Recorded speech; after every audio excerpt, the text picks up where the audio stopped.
English Short Stories, the opening credits.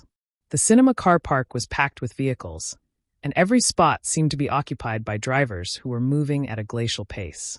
Leo gripped the steering wheel, his eyes darting between the dashboard clock and the theater entrance. They had been looking forward to this premiere for weeks, but a sudden traffic jam on the motorway had turned their relaxed evening into a stressful race. Beside him, his friend Sarah was already unbuckling her seatbelt, ready to jump out the moment the car stopped.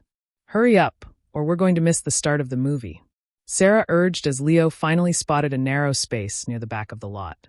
She pointed out that this particular director was famous for putting crucial clues in the very first scene, and missing even a few seconds could ruin the entire experience. Leo expertly maneuvered the car into the tight spot, switched off the engine, and grabbed his jacket. They didn't even have time to check their reflections before they began sprinting toward the glowing neon lights of the lobby.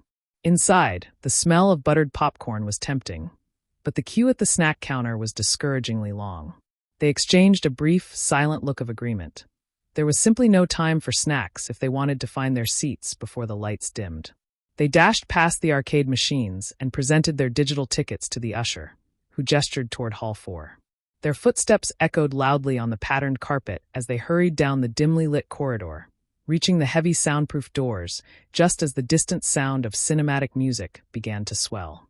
They slipped into the darkened theater and found their row just as the last trailer ended and the screen faded to black. As they sat down, breathless and slightly sweaty, the opening sequence began to flicker across the massive screen.